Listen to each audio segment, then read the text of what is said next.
Snow lashed the windows of Sarah Whitlock's cabin like claws against the glass. The wind howled through the bare trees, sending icy drafts under the door and into the corners of the room.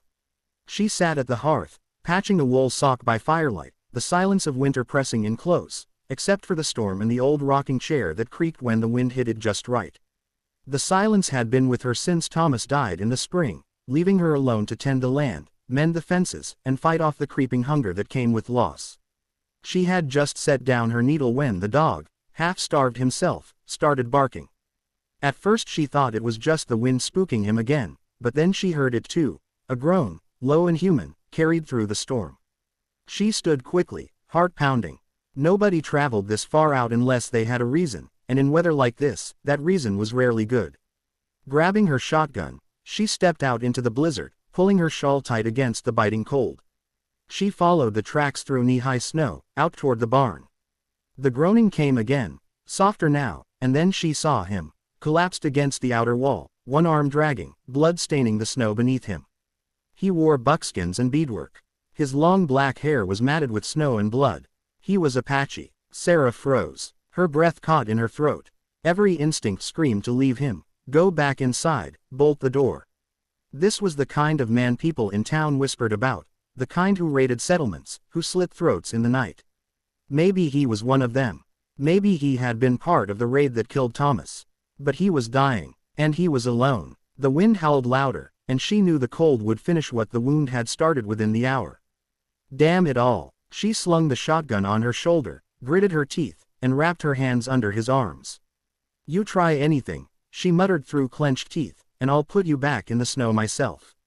He didn't reply. He couldn't. His eyes fluttered closed. His skin was burning hot to the touch. She dragged him, inch by inch, through the snowdrift and into her cabin. It took nearly all her strength. Inside, she shoved the table aside and laid him near the fire.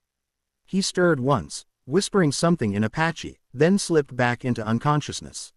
His coat was torn. A jagged bullet wound sat high on his left side, crusted with dried blood and dirt.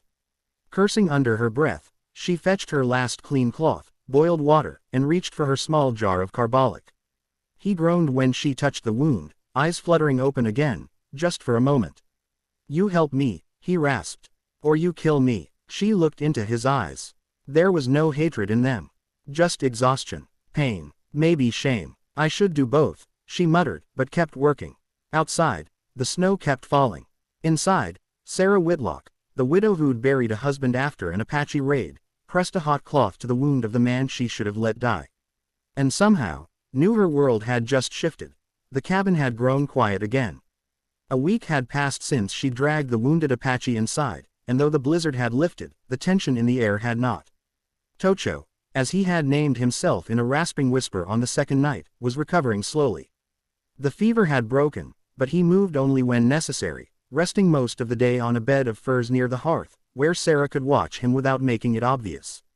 He hadn't said much since then, just short, clipped words when she offered him food or checked the dressing on his wound. His Apache was soft and melodic, but when he spoke English, it came sharp and dry, like sand scraping bone. Sarah was wary still. She never kept her shotgun far. Sometimes it leaned right by the table where she ate. Other times it was by her bed. She didn't trust him. Not fully. Not yet. But something in her had shifted the moment he'd looked at her. Not as a conqueror, not with violence in his eyes, but like a man too tired to fight anymore. A man trying to stay alive. She hadn't gone into town since the storm. She couldn't. If word got out that she was harboring an Apache in her home, wounded or not, there'd be hell to pay. The law wouldn't care about mercy. And the townsfolk would call her worse than a traitor. That morning, while Tocho was dozing, Sarah went out to split kindling. The air was thin and sharp, the snowbank hardened by wind. While digging near the edge of the woodpile, her axe struck something soft beneath the snow. She frowned, crouched, and swept the powdery top layer away with a gloved hand. There it was, a cavalry coat. Blood stiffened the front of it. The blue wool was ripped at the shoulder. She recognized the insignia, a sergeant's chevron. Her breath caught in her throat. She looked back toward the cabin door, suddenly chilled in a way that had nothing to do with the snow. Had he killed a soldier? She stood slowly, coat in hand, staring at the dried blood. Her husband Thomas had worn a coat just like this before he died.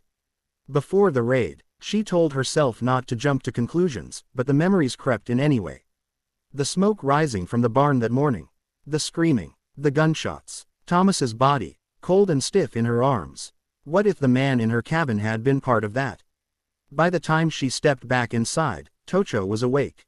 He turned his head to her, eyes following the coat in her hands. "You left it outside," she said evenly. He didn't respond right away. His expression remained unreadable. "I took it from a man," he said at last. "Not near here. He tried to shoot me in the back." "Did you kill him?" she asked, heart hammering. "Yes." Her jaw clenched, but she said nothing. Tocho looked back into the fire. "He wore that coat. Like your husband." She flinched, barely perceptibly. "You know about Thomas?" Tocho nodded. "The way you looked at me. I have seen it before." Sarah sank into the chair opposite him, the coat balled in her lap. For a while, neither of them spoke. The fire crackled. The wind moaned along the eaves. "I didn't kill your man," he said finally. "I wasn't there. But I have done things. I have lost things. We are all ghosts in this land now." She stared into the flames. The coat slipped from her lap and landed on the floor with a heavy thud. "You think saying that makes it easier?" she asked. "No." Tocho turned his face to the wall, the firelight casting deep shadows across his cheekbones. But something inside her softened. She wasn't sure why. Maybe it was the fatigue of holding on to hate. Or maybe it was because he hadn't lied. He could have. She would have believed it. But he didn't. That night, as she lay in her bed with her shotgun nearby and the fire burning low, she heard him speak in his sleep. Words in Apache, low and broken. One she recognized. "Shiaji. My son." She didn't know why she wept quietly in the dark, but she did. Maybe for Thomas. Maybe for the stranger sleeping near her hearth. Or maybe because she realized, too late, that grief didn't wear only one kind of skin. The morning was still, a rare calm after days of wind and snow. A thin mist clung to the trees like breath caught in the branches. Sarah was outside gathering water from the well when she heard the sound. Hooves. 2 horses. Close. Her stomach dropped. She turned to see them coming through the trees. Levi Hanlon and Jesse Cartwright, neighbors of a sort. They lived on the far side of the valley, rough men with rougher mouths. Levi raised a hand in greeting as they rode up the slope, rifles slung across their backs. Sarah set the bucket down and forced a smile, heart thudding. "Mornin', Ms. Whitlock," Levi called, dismounting with a grunt. "Heard the storm hit y'all hard out here. Thought we'd check in, make sure you hadn't froze to the floor." Sarah wiped her hands on her apron. "I'm managing fine, thank you." Jesse climbed down too, his eyes already scanning the yard, the house, the chimney. "Fire's going good. Must be nice and warm inside. You've been alone all this time." She hesitated. Mostly. It was the wrong thing to say. Jess's mouth twisted into a grin. "Mostly. Town says no one's seen you for more in a week," Levi added, stepping closer. "Folks start wondering. A woman alone. Sometimes trouble comes knocking." Sarah folded her arms. "Well, I haven't had much reason to visit town, what with the road half buried and the cold near killing." "You sure about that?" Jesse asked, tilting his head. "Tracks out back say different. Look like moccasin prints to me." Before she could reply, the front door creaked. Tocho stood in the doorway. He was leaning heavily on the frame, one arm still in a sling, eyes narrowed against the morning glare. He said nothing. He didn't have to. Levi's hand went to his rifle instantly. "What the hell is that doing in your house?" Sarah stepped forward, placing herself between them. "He's hurt," she said. "He would have died out in that storm. I didn't have a choice." "You damn well had a choice," Jesse spat. "You brought an Apache into your home. Are you out of your mind?" "He's not a raider," she lied, though her voice wavered. "He hasn't harmed me. I helped him. That's all." Levi's eyes were cold. "You know what harboring one of them means, Sarah. That's aiding the enemy. We've lost folks to raids this year. That makes you know better than them." Jesse laughed darkly. Maybe she wanted him here. "Looks like she's been keeping real cozy." Sarah's cheeks flushed. "Don't you dare. You defend him like a man defends a wife," Jesse said, spitting into the dirt. "That it, Sarah? You betting him now?" Tocho didn't move, but his eyes flared. He stepped out from the doorway despite the pain and stood behind her. Sarah could feel the tension rising like gunpowder in the air. If they didn't leave now, there'd be blood. "Enough," she said, voice louder now. "He's my husband. The words stunned even her. They came out like a reflex, a shield, but they hung in the air like a thunderclap. Levi's jaw clenched. Jessie blinked. You married him? Levi asked slowly, as if trying to confirm her madness. Yes, she said, swallowing hard. After the storm. He saved me when I fell. I owed him my life. She faltered only slightly, we made it proper. Tocho looked at her, something unreadable in his expression. The two men exchanged glances. Well, hell, Jessie muttered. Ain't that something? Still might be worth telling the town council, Levi said. Preacher might want a word. Folks won't like it. Sarah squared her shoulders. Let them come. I haven't broken any law. Jessie sneered but climbed back into the saddle. You sure as hell broke something, all right. They rode off without another word, their horses kicking up clumps of thawing snow. When they were gone, Sarah turned to Tocho, her breath unsteady. He was still watching her. You said I was your husband. I had to. They would have killed you, she said quickly. Or taken me with them. Maybe worse. He nodded slowly. Then we are husband and wife. She looked away, suddenly unsure of everything. I didn't mean it like that. But it is said. A long silence passed between them, broken only by the wind and the soft creak of the door behind them. Sarah finally stepped past him and went back inside, the false words still echoing in her chest. And yet, somehow, they no longer felt entirely false. The cabin smelled of cedar smoke and old wool. The fire crackled low, casting a warm orange light across the rough-hewn walls and worn floorboards. Outside, the snow had begun to melt, dripping steadily from the eaves, but the world remained pale and hushed, like it was holding its breath. The stillness inside the cabin was different now, thicker, uncertain. Sarah sat at the table, her hands wrapped tightly around a tin cup of coffee that had long gone cold. Tocho stood near the window, leaning on his good leg, watching the last light of day slip behind the ridge. He hadn't spoken since the men left 2 days ago. Not much, anyway, only what needed to be said. The silence between them wasn't sharp like it had been before.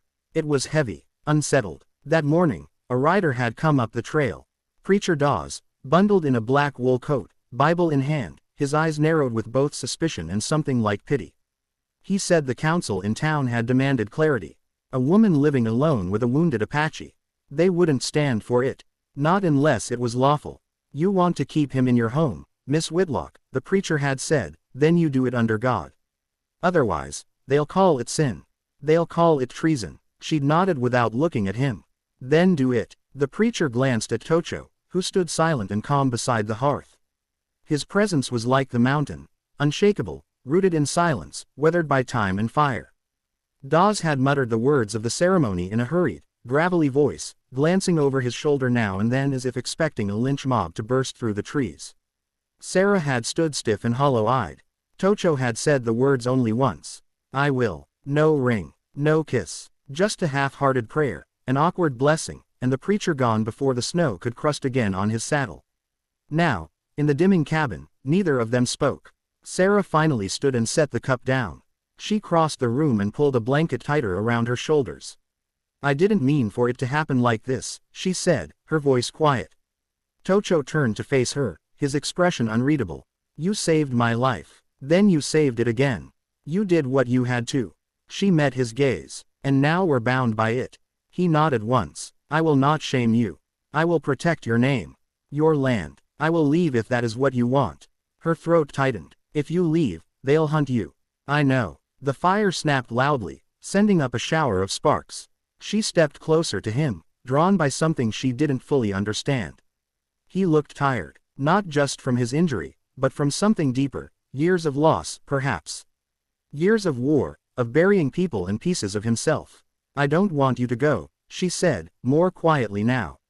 That's the strange part. Tocho blinked slowly, then gave a small, almost imperceptible nod. Then I will stay. They stood there for a long while, neither touching nor speaking, as the last of the sunlight gave way to night. The lines between them, once clear, were smudging. She didn't know if what they had was love. Probably not. Not yet. Maybe never. But it was something real. Something forged by fire and necessity, by grief and mercy. Outside, the land was beginning to thaw.